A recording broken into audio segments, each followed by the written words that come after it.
Madam म्हणजे madam जुलाब होते ते. चांगली गोष्ट आहे. देव करो तुम्हाला रोज जुलाब हो आणि तुम्ही रोज माझ्या मेडिकलला येऊ. देते मी दादा, गोळी कुठं पळून चालली. पण माझा मुद्दा काय आहे, हल्ली अहो तुमचा मुद्दा नाही, माझा गुद्दा इकडे फुटायची वेळ आली त्यात. अहो, काही नाही, ते तुमचं पोट वाढलंय म्हणून तुम्हाला तसं वाटतंय. माणसाने स्ट्रॉंग राहून सहनशक्ती अंगात पाहिजे. आता समजा जर माझं मेडिकल बंद असतं तर तुम्ही काय केलं असतं? सांडासात गेलो असतो. मग तिथंच जायचं ना, ते जवळ होतं. मेडिकल तर लांब आहे ना. अहो तिथं जाऊन बसलो होतो, मग थोड्या वेळेच टायमिंग मिळाला मला गोळी द्या जुलाबाची.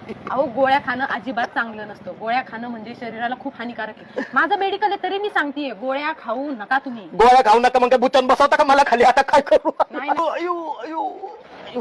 होतंय का काहीतरी?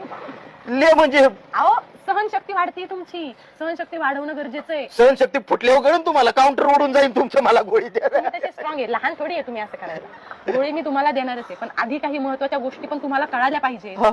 तुम्हाला ते हाय, हाय, हाय, हाय. हाय, हाय. काय होतंय का? हागी नाही का? हगीच तर सोडा. हगीच लहान मुलांच्या साईजचं, एवढ्या मोठ्या साईजचं मी ठेवत नाही. होत आहे का कोणी बांधतो मी? का? मला जाऊ दे. अहो, गोळीचं सोडा.